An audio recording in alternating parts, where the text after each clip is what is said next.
பிரியமானவர்களே, இயேசு கிறிஸ்து நாமத்தினாலே உங்களை ஒவ்வொருவரும் வாழ்த்தி வரவேற்கிறேன். இந்த நாளில் ஒரு வேத வசனத்தோடு கூட உங்களை பகிர்ந்து கொள்ள ஆசைப்படுகிறேன். யோவான் 10ஆம் அதிகாரம் 11ஆம் வசனம். நானே நல்ல மேய்ப்பன், நல்ல மேய்ப்பன் ஆடுகளுக்காக தன் ஜீவனை கொடுக்கிறான்.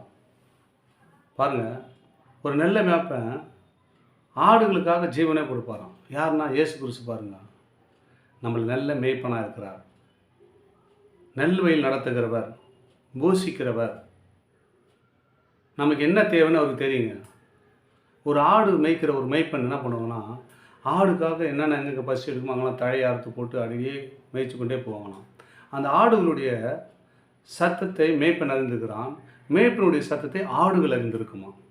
அங்கே குரல் கொடுத்து ஆடு ஓடி வரும் கத்திக்கணும். அதே போல் ஆண்டவராகிய இயேசு கிறிஸ்து நமக்காக, ஆடுகள் போல் இருக்கிற நம்மளுக்காக அவர் நேரம் தன் ஜீவனையே கொடுத்தாருங்க. இந்த ஆடுலாம் எப்படி இருக்கணும்? நல்ல மேய்ப்பன் தன் ஆடுகளுக்காக தன் ஜீவனை கொடுக்குறான்.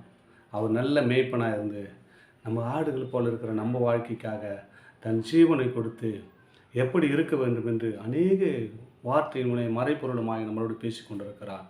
என் அன்பு பிள்ளைகளை, நல்ல மேய்ப்பன் அப்படின்னு சொன்னால் நல்ல ஒரு நம்ம குடும்பத்தில் நல்ல ஒரு குடும்ப தலைவனாய், நல்ல ஒரு மேய்ப்பனாய் நம்ம வாழ்க்கையில் இயேசு கிறிஸ்து வந்துட்டார்னா நமக்கு எந்த இது குறையும் இருக்காதுங்க.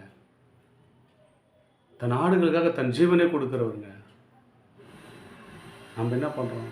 அநேக காரியங்களுக்காக ஓடுறோம், ஓடியாடுறோம். நம்ம வாழ்க்கையில் ஒரு நன்மை பெறலை. ஆனால் இயேசு கிறிஸ்துக்கிட்ட வந்துட்டிங்கன்னா அவரே நல்ல மேய்ப்பனாக இருக்கிறாரா. அதை பற்றி நீ கவலைப்படாத, உன் வாழ்க்கை பற்றி கவலைப்படாத, உன் பிரச்சனை பற்றி வியாதி பற்றி வருமப்படாத. நானே நல்ல மேய்ப்பேன். நாடுகளுக்காக, உங்களுக்காக, எனக்காக அவர் சிலுவையில் மரித்தார், தன் ஜீவனை கொடுத்தார். நாம் நல்லா இருக்க வேண்டும், நம்ம வாழ வேண்டும். எப்படி இருக்கு என்று பூலோகத்தில் அநேக வார்த்தையினாலும் செயல்முறைகளாலும் நடத்திட்டு நமக்கு பாடங்களமாக கற்பித்து போயிருக்காருங்க. நம்ம என்ன பண்ணுறோம்? அந்த சீரான வழியில் நம்ம போவதே இல்லை. ஆடுகள் தன்னை புதரையில் மாட்டி சிக்கி கொண்டு இருக்கிறோம். அதற்காக தான் சொல்கிறார், நான் நல்ல மேய்ப்பன், ஆடுகளுக்காக தன் ஜீவனை இருக்கிறார். அவர் நல்ல மேய்ப்பனாக இருக்கார். அவருடைய வழியை பின்பற்றுவோம், அவர் வழியில் நடப்போம், அவருடைய ஆசீர்வாதத்தை பெற்று அன்போடு வாழ்வோம். ஆமேன். God bless you.